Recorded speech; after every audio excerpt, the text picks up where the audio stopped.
La Organización de las Naciones Unidas para la Ciencia y la Cultura, la UNESCO, declaró a la cocina tradicional mexicana Patrimonio de la Humanidad.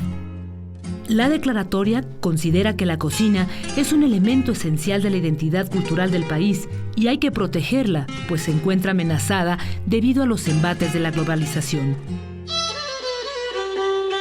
En este programa nos hemos dado a la tarea de recorrer el país para conocer a las mujeres y los hombres que la mantienen viva, la recrean, la protegen y la transforman.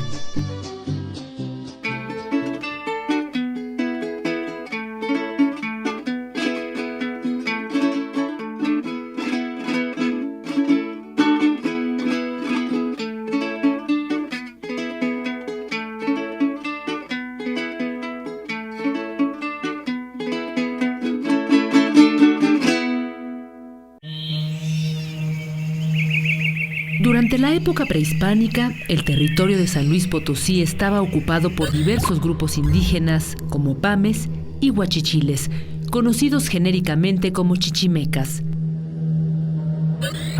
En la zona huasteca encontramos 3 grupos originarios, los nahuas, los tenec y también hay alguna población otomí. Los tenec y los nahuas han sido grupos que se han dedicado al cultivo de maíz desde tiempos inmemoriales y el maíz forma parte de su cosmovisión y de la vida diaria. Existen, hablando de cocina, platillos relacionados con los ciclos agrícolas, se preparan cierto tipo de alimentos como tamales y algunas otras preparaciones con motivo ritual, otros que sin la connotación ritual se preparan con motivos de fiestas de otra índole como reuniones sociales. Los huachichiles eran cazadores-recolectores y entre sus alimentos se encontraban tanto las flores de diversas cactáceas y nopales como venado, serpientes, diversos tipos de aves y ratas de campo. Aunque actualmente la rata de campo se come cada vez menos en el ambiente citadino, en el Mercado República aún encontramos vendedores de este roedor, a cuyo caldo se le atribuyen propiedades medicinales. Otro alimento que también consumían los huachichiles eran las tunas, que aún mantienen una gran presencia dentro de la cocina tradicional potosina. Gran parte del territorio estatal es el altiplano donde se dan las tunas, ¿no? Que los nopales, aquí también en San Luis tenemos la característica que podemos escoger, o bueno, la ventaja sobre otros estados que podemos escoger el tipo de nopal para cada preparación que queremos, ¿no? Que queremos preparar. De la tuna cardona se obtiene desde la época prehispánica una miel espesa llamada melcocha, el famoso queso y el colonche, una bebida alcohólica producto de la fermentación de su jugo. Muchas de las flores y las plantas que eran consumidas por los indígenas del semidesierto aún forman parte de la cocina tradicional del centro y el altiplano potosinos. Encontramos así la biznaga colorada, el mezquite, la flor de garambullo, la pitaya y los cabuches que incluso ya se envasan en escabeche. Los huachichiles, como otros grupos chichimecas, resultaron irreductibles. El gobierno virreinal desató contra ellos una guerra que duró décadas y que solo concluyó con la llegada de otros grupos indígenas pacificadores como purépechas y tlaxcaltecas. La huella de estos grupos también quedó impresa en la comida tradicional potosina.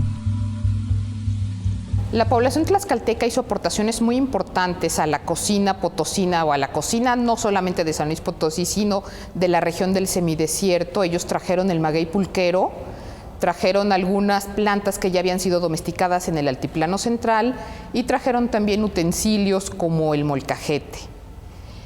Hablando de cocinas, de tipos de alimentos, ellos trajeron la tradición de las gorditas de horno de maíz martajado. Aún hoy podemos disfrutar de este platillo de origen tlaxcalteca en el barrio del Saucito. Hay 2 tipos de gorda, la de sal y la de dulce. La de sal lleva lo que es masa quebrada, sal y manteca de puerco. Se bate, ya después de que está batida se preparan guisos, chicharrón, rajas, se rellenan y entran. Las de dulce, esa es masa remolida, lleva requesón, levadura y azúcar. Y está combinada con un poco de piloncillo en la parte de arriba.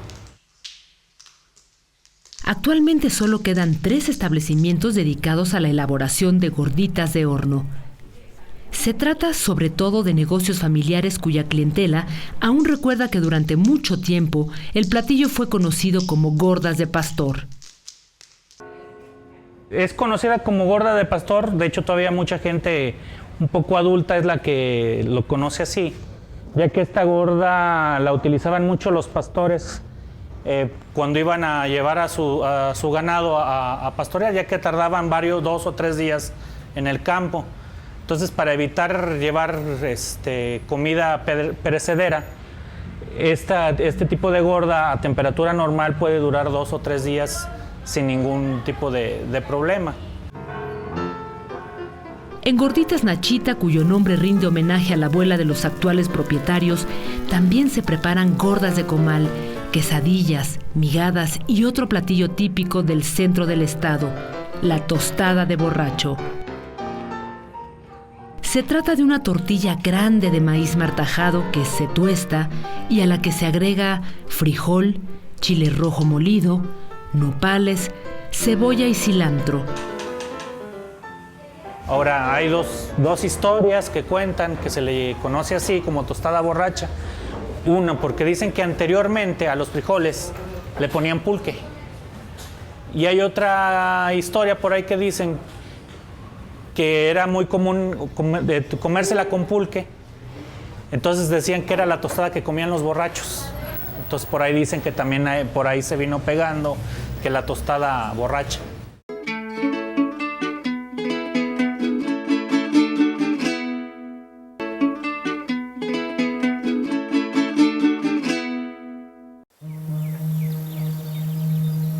La zona de la Huasteca, habitada originalmente por tenecs, nahuas y otomís, posee una cocina tradicional con una gran influencia indígena centrada en el maíz.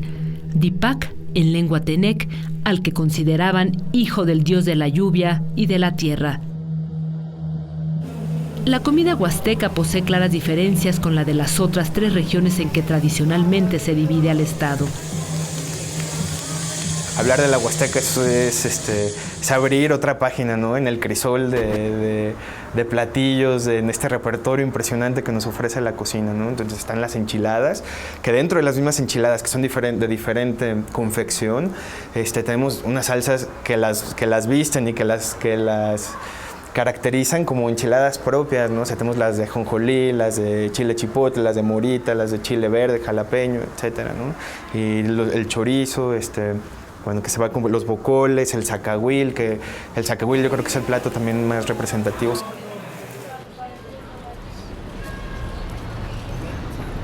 En pleno centro de la ciudad de San Luis existe un restaurante donde se pueden disfrutar todos estos platillos, el Rincón Huasteco. Rincón Huasteco nació quizá como una aventura gastronómica, yo cuento que es algo así. Cuando estaba estudiando en la universidad, para cubrir mis estudios vendía quesos, vendía cecina, vendía chorizo y todo de una forma artesanal, digamos que traía una mochila y donde me encontraran mis amigos ahí les vendía. Me empezaron a preguntar que por qué no los vendía como un platillo. Entonces aquí lo que hice ya fue aprovechar las instalaciones de aquí de la familia y aprovechamos estos locales y surgió de aquí ya Rincón Huasteco.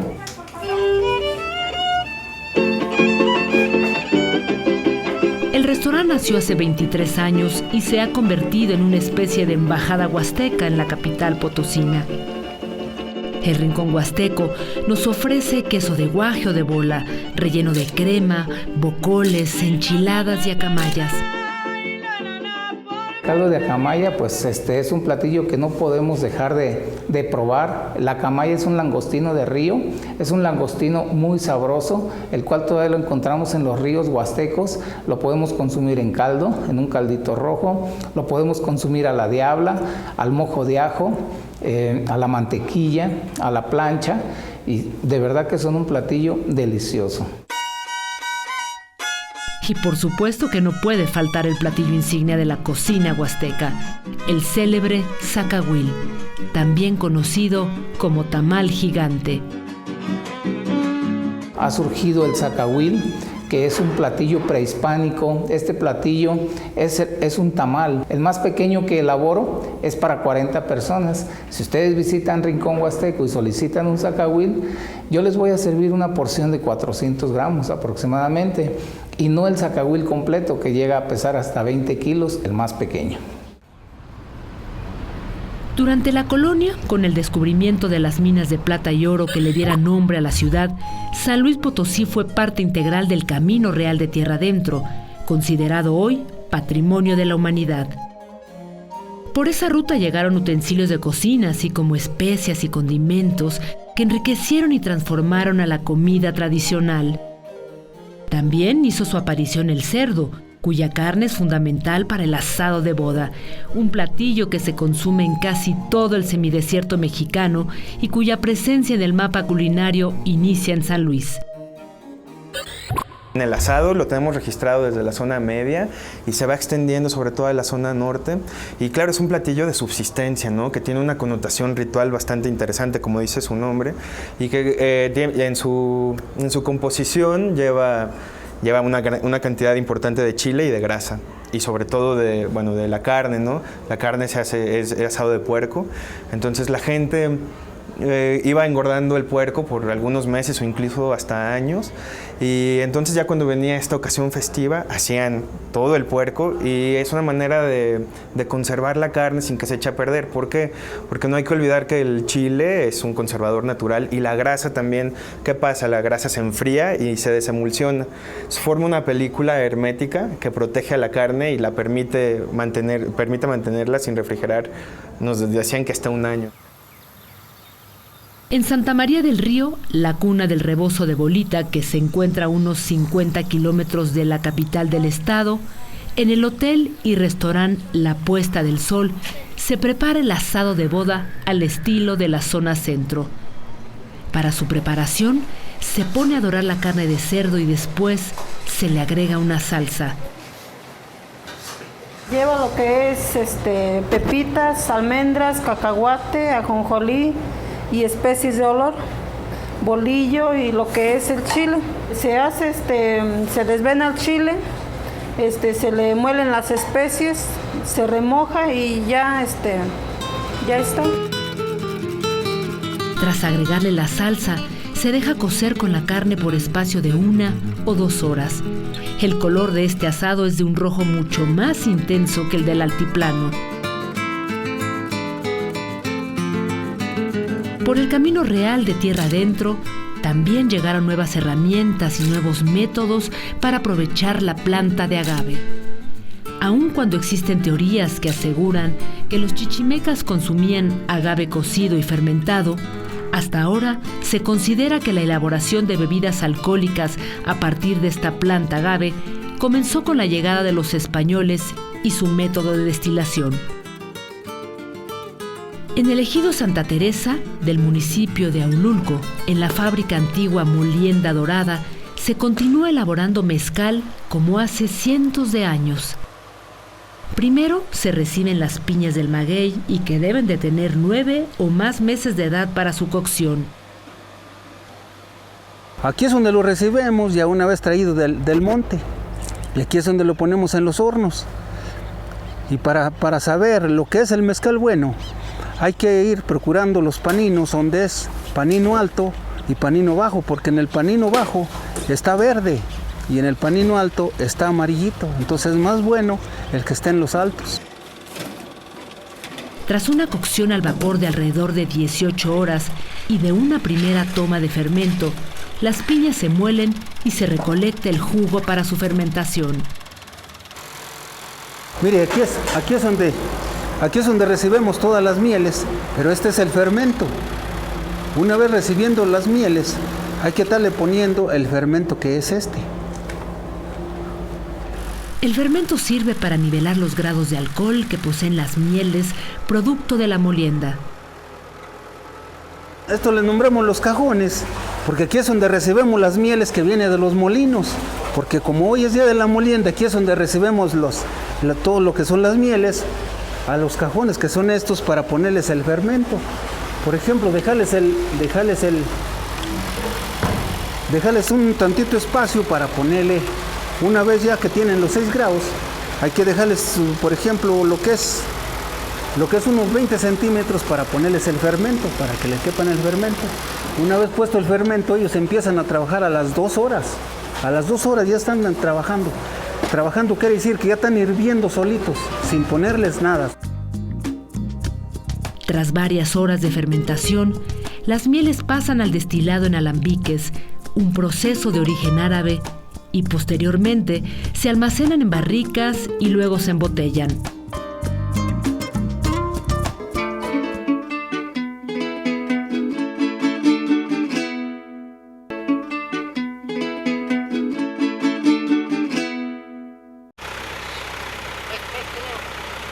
Muchas de las mezcalerías que existen en San Luis pertenecen a haciendas o exhaciendas.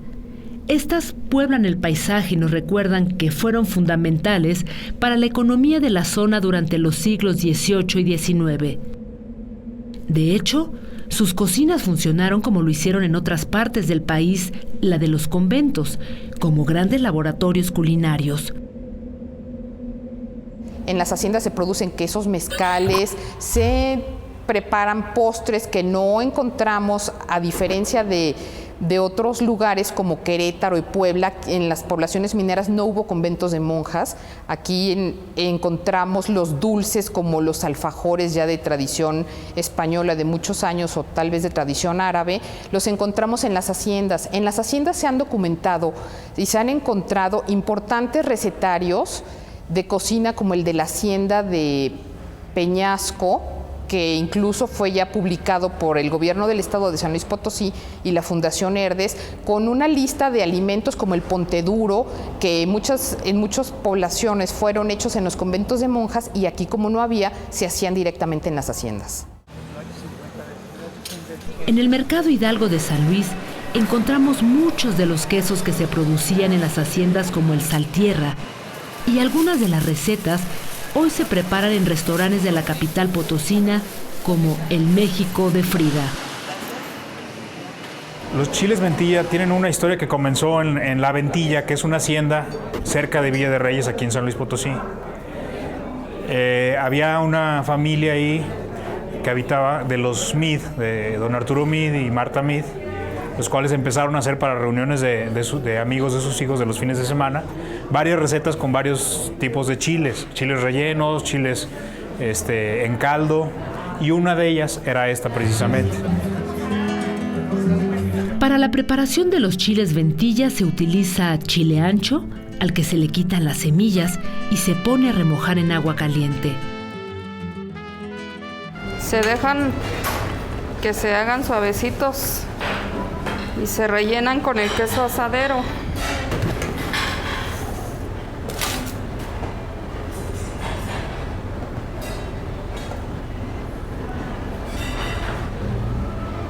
Se acomodan en el plato de aluminio, se bañan con la crema, que es la crema Ventilla. La crema Ventilla se elabora mezclando crema y leche condensada. Después se pone el chile en el horno por unos 5 minutos y el platillo queda listo. La comida tradicional potosina también posee una amplia variedad de antojitos que habitualmente encontramos en las cenadurías de la ciudad. Algunas de las antojerías más famosas se encuentran en la entrada del Panteón del Saucito, y muchos clientes se acercan hasta ahí tan solo para probar tacos o enchiladas. Se cuenta que durante las conmemoraciones del Día de Muertos, las antojerías no se dan abasto. La cenaduría Santuario lleva más de 30 años sirviendo los típicos antojitos potosinos. Tacos Camila, que van acompañados de chícharo y cuerito picado.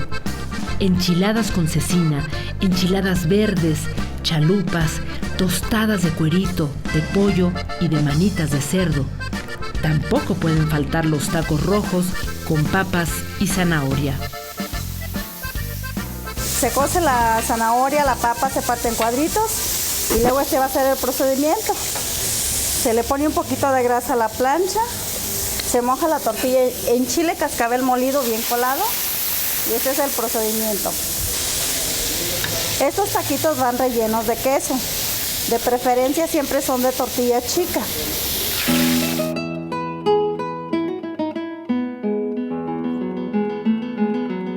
Aquí también se preparan las famosas enchiladas potosinas, quizá el aporte más conocido de la cocina de San Luis a la gastronomía. Hay una historia que los potosinos gustan de contar y que señala que las enchiladas nacieron en 1930 cuando la señora Cristina Jalomo llevó a moler el nixtamal y este se contaminó con chile cascabel. La señora Jalomo utilizó la masa para preparar tortillas y quesadillas, a las que bautizó como enchiladas potosinas. El procedimiento es desde preparar el nixtamal. Y luego ya se lava, se le revuelve su chilito cascabel y se muele, se amasa muy bien y ya pues se hace la tortilla. Se enfrían, se guardan y ya se sacan para preparar para el comensal. Se fríen, se acomodan bien en el plato, se les ponen frijolitos y crema a un lado y aguacate encima. Muchas tradiciones culinarias apenas se han incorporado a la vasta historia de la cocina, pero eso no las hace menos importantes. Son nuevos moldes para viejos ingredientes como el maíz y el chile. En Santa María del Río, también en los años 30 del pasado siglo, comenzó a formarse una tradición panadera que hoy forma parte con todo derecho de la cocina tradicional potosina, las campechanas. Diariamente, en los dos locales que posee la panadería La Perla, se producen más de 10,000 piezas de este pan. Desde hace 5 generaciones, la familia Hernández elabora panes que fueron traídos por su bisabuelo del Mineral de Pozos, quien, dicen, también mejoró su presentación. La elaboración de una campechana es muy sencilla, pues solo lleva harina, agua, sal, azúcar y manteca. La masa se extiende y se le pone manteca y betún con azúcar. Se le da forma y se pasa al horno que debe estar a unos 150 grados de temperatura. Al poco rato, las campechanas están listas y crujientes. San Luis Potosí es un estado que guarda platillos de gran sabor y en cuyas regiones han hecho comestible tanto al semidesierto como a la selva. Llegué al Paso Nacional con más hambre que un coyote. Me bajé del carro al trote y ahí comí otro tamal. Por atención especial me hicieron una sangría. La tomé con alegría y después con mucho afán avancé hasta Ochocotán y me comí una sandía. Ya con este puntalito llegué al Lerdo sin problema. Solo pensaba en la cena que era un potaje exquisito. Me dio mi mujer bollitos de elote con mantequilla y me preguntó costilla, ¿qué otra cosa has de querer?